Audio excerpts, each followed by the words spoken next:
दिन यहोवा ने सब इजराइलियों के सामने यहोशू की महिमा बढ़ाई, और जैसे वह मूसा का भय मानते थे वैसे ही यहोशू का भी भय उसके जीवन भर मानते रहे। मैं इसमें दो चीजें क्विकली आपको बता दूं। पहला, एक सीजन में लोग आपकी इज्जत नहीं करते थे, एक सीजन बाद लोग आपकी इज्जत करना शुरू कर देंगे। हालेलुया। परमेश्वर की फितरत है, वो आपको थोड़ा डाउन ले जाएगा, और वो डाउन ले जाने के पीछे सबसे बड़ा कारण आप जानते क्या है? उसके पीछे का कारण है ताकि कुछ लोग जब आपका मजाक उड़ाना शुरू हो जाए, प्रभु आपको एक गवाही के लिए तैयार कर रहा है। हालेलुया। उनको लगने लगेगा अब इसका कुछ नहीं हो सकता, और फिर कुछ टाइम बाद परमेश्वर क्या करेगा आपको पता है? परमेश्वर कुछ टाइम बाद उन्हीं के सामने आपको उठ खड़ा कर देगा, आपको ब्लेस कर देगा, आपको आशीषित कर देगा, और जहां पे आपकी इज्जत डाउन हुई वहीं पे आपकी इज्जत को परमेश्वर क्या करेगा? बढ़ा देगा। हालेलुया। जिस व्यक्ति को देखकर आपको लगता था ये मुझे कितने आंसू देता है, वही व्यक्ति आपके लिए सबसे बड़ा आशीष बनने जा रहा है। मैं कई माओं से मिला हूं जिन्होंने कहा मेरी बेटी ऐसी है, मेरा बेटा ऐसा है, और कुछ समय बाद वो कहते बाप रे, मेरा बच्चा, मेरा बेटा कितना ज्यादा आशीषित हो गया है। हालेलुया। जिसको देखकर आप परेशान हो रहे थे वही आपकी भलाई का कारण बनने जा रहा है, वही आपके उन्नति का कारण बनने जा रहा है। विश्वास करने वाले खुदा की महिमा कीजिएगा।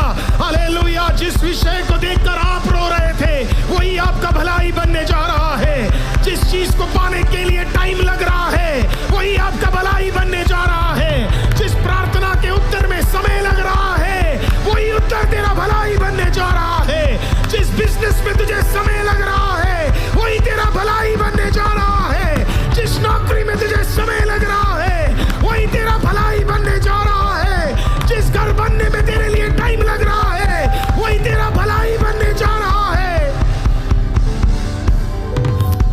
बाइबल कहती है वो तीनों गोत्र के लोग, can you put verse number 12 जरा देखिए क्या लिखा है वहां पे? लिखा है रूबेनी, गादी और मनेसे, इनके पास ऑलरेडी सब कुछ था, लेकिन ये तीनों के तीनों वहां पे मदद करने पहुंच गए। क्या करने पहुंच गए?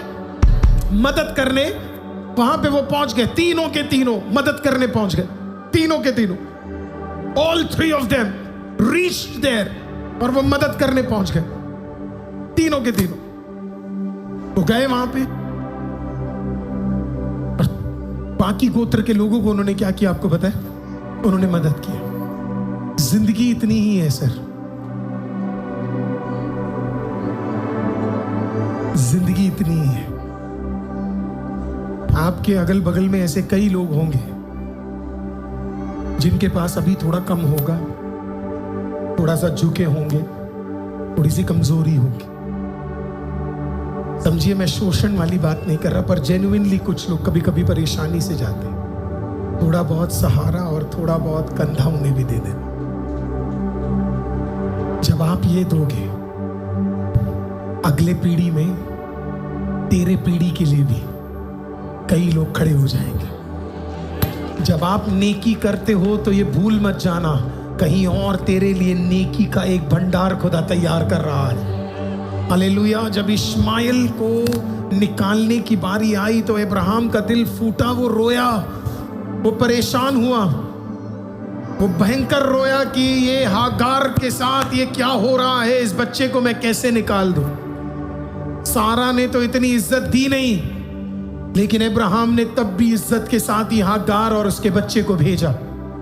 हागार को याद रहा हमेशा हमेशा कि अब्राहम ने एक झटके में उसे नहीं छोड़ा, इज्जत के साथ ही छोड़ा।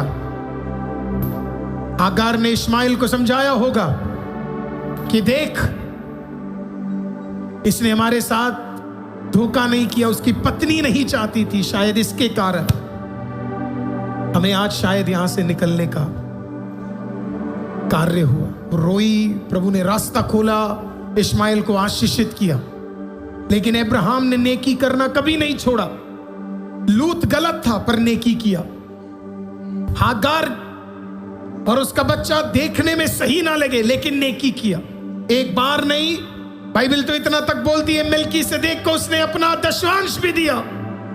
जब जब बारी आई देने की, हेल्प करने की, किसी के साथ खड़े होने की, तो अब्राहम डट कर खड़ा हुआ। आपको पता है आगे क्या हुआ? अब्राहम ने नेकी की, अब्राहम भूल गया। अगली पीढ़ी इसहाक, उसकी अगली पीढ़ी इस्राएल और याकूब और एसाऊ,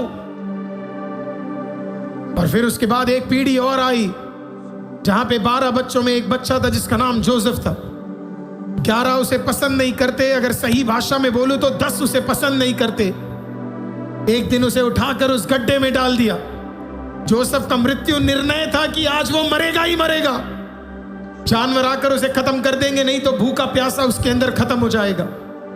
लेकिन चर्च में आपको बताऊं, जो उस गड्ढे के अंदर जब शैतान ने निर्णय कर लिया कि जोसेफ का मृत्यु इस कुएं के अंदर होने जा रहा है, परमेश्वर को याद आया अब्राहम का नेकी जो उसने लूत के साथ किया था। परमेश्वर ने कहा भारी मन ना हो अब्राहम, हालेलुया, तेरे आने वाले चौथे पीढ़ी की भी रखवाली मैं करूंगा। बाइबल कहती है उधर से कौन गुजरा, कुछ इश्माइली लोग वहां से गुजरे और इश्माइलियों ने कहा इसे मारो मत, इसे हम ले लेते हैं। इसे दाम देकर क्या कर दिया, चुकाकर उसे ले लिया। आप आज नेकी करोगे, कल तेरी पीढ़ी के लिए 4 लोग और खड़े होंगे नेकी करने के लिए। तू आज देने वाला है, कर तेरे पीढ़ी को देने के लिए 4 लोग होंगे। तू आज किसी की मदद कर दिया, कल 2 खड़े हैं तेरी मदद करने के लिए। हालेलुया, भूलना मत, जो आज आप करते हो, जो आज आप सहारा देते हो, जो आज आप कर पा रहे हो, उस सब का भलाई एक दिन चर्च आपकी ओर आने वाला है। आईसीएम आपकी ओर आने वाला है। आईसीएम आपकी ओर बढ़ने जा रहा है। कोई भी आपके नेकी के स्वभाव को खत्म ना करे। आज मैं तो बस इतना ही कहता हूं, आपने पिछले साल नेकी की, इस साल और बढ़ा दो। याद रखनो, बुराई से बुराई नहीं हटती, भलाई से बुराई हटती है। अगर कर सकते हो तो आज फिर कर लेना। एक बार और खुदावंद के पास जाना और जाकर जो भलाई कर सकते हो आप कर देना। आएगा एक दिन, ये सब लौट कर एक दिन तेरे लिए आएगा। मुझे पसंद है यीशु, भूखे लोगों को देखकर 5 रोटी 2 मछली में आशीषित कर दिया। कहीं एक विधवा औरत के लिए लकीर खींचकर मदद कर दिया। हालेलुया, एक शादी के घराने में गए तो वहां पे पानी को बदल दिया। हालेलुया, जहां मौका नेकी की मिली, यीशु कभी पीछे नहीं हटा। हजारों की भीड़ की तादाद में अंधे ने चिल्लाया और चलकर उनके पास जाकर उसे अंधे को ठीक कर दिया। किसी एक औरत लहूलुहान थी, उसे ठीक कर दिया। कोई कोढ़ी दिखा तो पास जाकर उसे गले मिल लिया। हालेलुया, जक्कई को देखा तो उसे दोष न लगाकर उसके घर में खाना खा लिया। जब बारी यीशु मसीह की आई, उसे क्रूस में लटका दिया गया।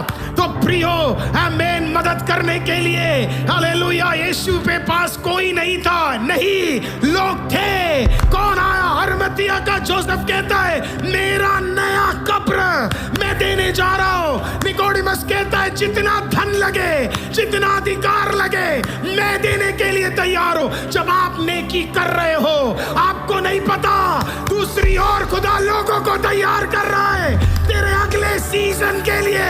जब आप डाउन होने होंगे, अचानक कोई आएगा, अचानक कोई मदद करेगा, अचानक कोई हाथ पकड़ेगा, अचानक कहेगा मैं तैयार हूं तेरे साथ खड़े होने के लिए। नहीं है, आपको लगता है मैं झूठ बोल रहा हूं, आपको लगता है मैं झूठ बोल रहा हूं। जरा अपने बगल वाले को देखो और अब अपने पीछे वाले को देखो, अब अपने आगे वाले को देखो। इनमें से एक भी मुझे और डॉक्टर महिमा को नहीं जानता था। कुछ नहीं तो आज जाकर उस ऑनलाइन में एक बार ध्यान से देख लो। इनमें से एक भी मुझे नहीं जानता था, डॉक्टर महिमा को नहीं जानता था, लेकिन आज हजारों हजारों हजारों हजारों हजारों लोग हमारे साथ डटकर खड़े हुए हैं, डटकर खड़े हुए हैं। ऐसे लोग जो मेरी भाषा नहीं जानते, ऐसे लोग जो मेरे रंग के नहीं है, ऐसे लोग जो मेरे एथनिसिटी से नहीं है, हालेलुया, वो सब खड़े हैं। जब आप नेकी करोगे, हालेलुया, और जिस दिन आप थोड़ा नीचे चले जाओगे, आप थोड़ा प्रेशर में आ जाओगे। खुदा कायनात में इतने बंदे आपके लिए खड़ा कर देगा, कहां से उतर कर आ रहे आपको पता भी नहीं चलेगा।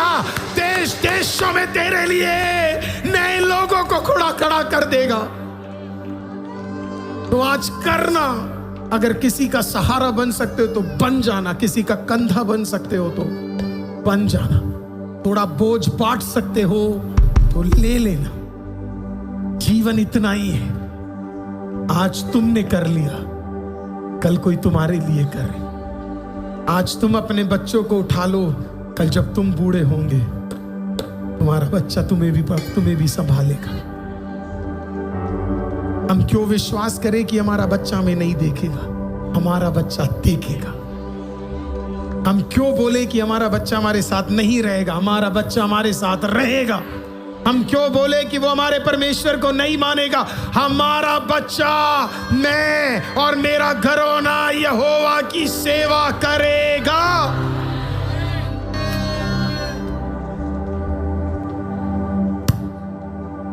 किसी के लिए भी आज कुछ कर सकते, and bless someone, bless, and give someone, give। किसी के लिए भी कुछ।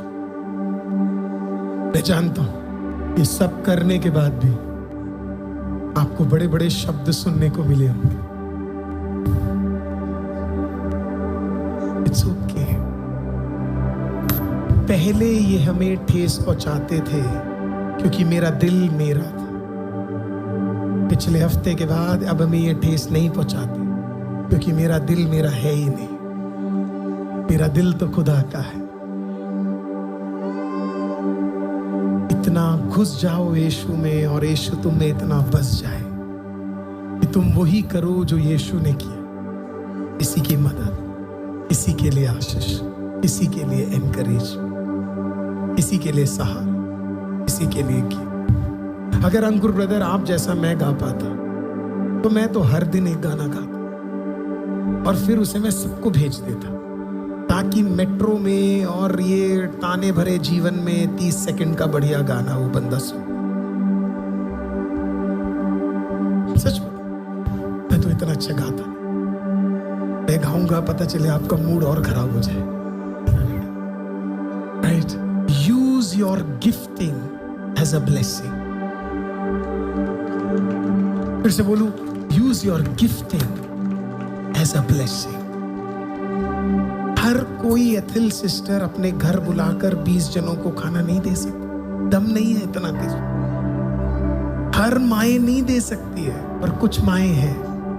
हमने मरियम को तो बहुत उठा लिया, पर हमें मार्था भी बड़ी जरूरत। मार्थाओं को भूलना मत, जो ख्याल रखती है कि भैया जब पैर पे अभिषेक हो जाए तो पेट में भी कुछ चाहिए होता है। Thank God. तो इसके लिए चर्च ढूंढो आपकी गिफ्टिंग इस साल क्या है। What is your gift? Take it and help. पिछले हफ्ते किसी का एक डेथ हुआ।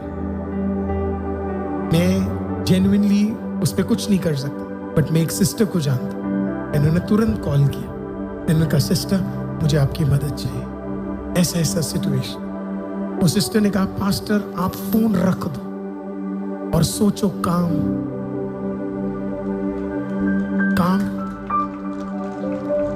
वो दौड़ रही है, वो कर रही है, वो ये कर रही है, वो कर रही है। नेक्स्ट डे उन्होंने मुझे कॉल किया। उन्होंने बोला पास्टर सब कुछ हो गया, सब कुछ हो गया। उस पिछले हफ्ते 2 डेथ हुए थे, दोनों हमारे जान पहचान के नहीं थे, पर दोनों को गाड़ने के लिए जगह नहीं थी। सिस्टर ने मेरे को कहा पास्टर सब कुछ हो गया। इन्होंने थैंक यू कहा। थोड़ी देर बाद फैमिली का कॉल आया। फैमिली ने मुझे कॉल किया, दिल्ली के ही है, कॉल किया। उन्होंने कहा पास्टर हम आपका बहुत धन्यवाद करते। मैंने कहा बहुत धन्यवाद। मैंने कहा मैंने कुछ नहीं। फिर उन्होंने बोला क्या वो बहन कितनी अच्छी थी। हमें समझ ऐसा लग रहा था जैसे हमारे परिवार के किसी की डेथ नहीं हुई, उनके परिवार की हुई। उन्होंने बोला वो खड़े होकर सब उन्होंने मैनेज। उन्होंने बोला लास्ट में जब हमारे पास पैसे कम पड़ गए तो सिस्टर ने बोला आप टेंशन मत लो, आप टेंशन मत लो। उन्होंने अपना पर्स खोला, जो फाइनल पेमेंट करनी थी उसमें थोड़ा बहुत डालना था, उन्होंने डाल के क्या किया, उन्होंने वो कार्य कर लिया। चर्च, मैं आज आपको कहता हूं, नेकी करते रहो, नेकी करते रहो, भलाई करते रहो, गाने गाते रहो, आराधना करते रहो, नाचते रहो, खुश होते रहो, आशीषित होते रहो, भलाई देते रहो, खड़े होते रहो, किसी का कंधा बन जाओ, किसी को सहारा दे दो, किसी को उठा लो, किसी के लिए खड़े हो जाओ, किसी के आंसू पोंछ दो। एक दिन आएगा जब यरदन में किया हुआ, हालेलुया, यरीहो में खुदा तेरे लिए मदद खड़ा कर देगा। हालेलुया, मैं फिर से कहता हूं, यरदन में किया हुआ, आमीन, यरीहो में खुदा तेरे लिए उत्तर लेकर आएगा। आज की सुबह, आमीन, नेचर मत बदलना। हम देने वाले लोग हैं, हम आशीषित लोग हैं, हम मुस्कुराने वाले लोग हैं, हम आनंदित लोग हैं। इसे कोई बदल नहीं सकता है, इसे कोई बदल नहीं सकता है। आप तैयार हैं कुछ पत्थर छोड़ने के लिए और कुछ पत्थर रखने के लिए? कल गया और कल बेहतरीन होने जा रहा है, पुराना गया और नया बेहतरीन होने जा रहा है। कोई तो बोलो पत्थर पत्थर पत्थर पत्थर पत्थर पत्थर पत्थर पत्थर, कोई तो बोलो पत्थर पत्थर पत्थर पत्थर पत्थर पत्थर पत्थर पत्थर पत्थर। ओह, आई एम सो एक्साइटेड। ये सारा एक्साइटमेंट मुझे प्रचार के 10 मिनट पहले याद आता है। हालेलुया। आप एक्साइटेड हो कि नहीं? ओ, कुछ पत्थर तेरे जिंदगी के सबसे बड़े आशीष होने जा रहे हैं। कुछ पत्थर तेरे जिंदगी के सबसे बड़े आशीष होने जा रहे हैं। हालेलुया, है ना। यरदन दो चीजों को दिखाता है। यरदन क्या दिखाता है? दो, पुराना पत्थर, नया पत्थर। रोमियो की किताब में इसी को लेकर प्रभु के दास पौलुस ने कहा, जब तुम बपतिस्मा लेते हो पुराना चला जाता है, और जब तुम बाहर निकल के आते हो तुम्हारे लिए नया तैयार हो जाता है। हालेलुया, खत्म नहीं हुआ। आमीन। ये दिखाता यीशु के बारे में है। पत्थर पत्थर पत्थर। आपको याद है जब यीशु मर गया, उसके कब्र के बाहर क्या लगाया हुआ था? पत्थर पत्थर पत्थर। तीसरे दिन औरतों ने सबसे पहले क्या देखा? क्या देखा? क्या देखा? क्या देखा? चर्च, क्या देखा? जिस पत्थर ने तुझे बांधा वही पत्थर गवाह होगा कि वो तुझे अब बांध नहीं सकता है। बाइबल कहती है जब मरियम वहां पे पहुंची, मरियम ने पत्थर की ओर नजर उठाया, कहा हो ये पत्थर दूर क्यों है? उसने कहा कहीं मेरे प्रभु को उठा के तो नहीं ले गए? नहीं, जिसे देखकर तुझे लगा कि ये बांध देगा वही पत्थर, हालेलुया, आज हमारा सबसे बड़ा गवाह है। किसी और मुर्दे घर में जाओगे तो मरी हुई कब्रें मिलती है, हमारे वाले में जाओगे तो हटा हुआ पत्थर दिखता है। सुनो चर्च, सारे कब्र में पत्थर वाले स्लैब बनाए जाते हैं, अपने वाले में पत्थर हटा दिया गया है, खुली कब्र है। राइट, जितनी भी कब्र है उसे क्या किया जाता है? गाड़ देते हैं। क्या करते हैं? गाड़ देते। पर हमारा धन्यवाद हो, हमारा वाला गड़ा नहीं है, हमारा वाला खुला है। आज भी जब आप इस्राएल में जाओगे, कब्र के वहां जाओगे, बंद कब्र नहीं दिखेगी, खुला कब्र दिखाई देगा। जब वो मेरे प्रभु को नहीं बांध पाए तो तुझे क्या बांध देंगे? तुझे क्या बांध देंगे? शैतान आपको इस सीजन में आके कहेगा तू अकेला है, अकेला है, अकेला है, अकेला है, तू अकेला है, तू अकेला है, तू अकेला है, तू अकेला है, तू कुछ नहीं कर सकता, कुछ नहीं कर सकता, कुछ नहीं कर सकता। तो कह डालना उसे, अकेला जरूर हूं। अकेला? हाँ मैं अकेला जरूर हूं, हाँ मैं अकेला जरूर हूं, पर शैतान तेरे लिए अकेला काफी हूं। पर शैतान तेरे लिए, हालेलुया, तेरे लिए अकेला काफी हूं। अकेला जरूर हूं पर अकेला काफी हूं, क्योंकि तेरे अंदर जो वास करता है वो तुझसे भी बढ़कर है। The one that is inside you is more powerful powerful than the one that is outside, जो बाहर है उससे भी सक्षम तेरे अंदर है। तो आज कोई आपको याद दिलाए तू अकेला है तो कह देना, अकेला जरूर हो पर अकेला काफी हो, क्योंकि जो मेरे अंदर है वो बाहर वाले से ज्यादा। हालेलुया। तो तैयार हो कुछ पत्थर रखने के लिए? तैयार हो कुछ नए पत्थरों को रखने के लिए? तैयार हो कुछ पुराने पत्थरों को हटाने के लिए? तैयार हो हटाने के लिए? तो लीजिए अपना पत्थर और उसे लेकर रखना मत इसे अपने पास, इसे रखना नहीं है। कहा कि पत्थर वो देखो सबने ले लिया। हालेलुया। ये पत्थर अपने हाथ में नहीं रखना है, ये पत्थर अपने दिल में नहीं रखना है, ये पत्थर अपने दिमाग में नहीं रखना है, ये पत्थर आज पॉकेट में नहीं लेके जाना है। ये पत्थर किसी को क्या कर देना, कहीं तो गाड़ देना, और फिर पत्थर अपने हाथों में। आज आप स्वतंत्र होके जाओगे, क्योंकि यरदन अब आपके खिलाफ नहीं, यरदन के ऊपर आपने क्या कर लिया है, विजय प्राप्त कर लिया है। गिलगाल आपको याद दिलाएगा कि परमेश्वर ने आपके लिए नया रास्ता कर दिया है। तो आइए मिलकर प्रभु की स्तुति करेंगे।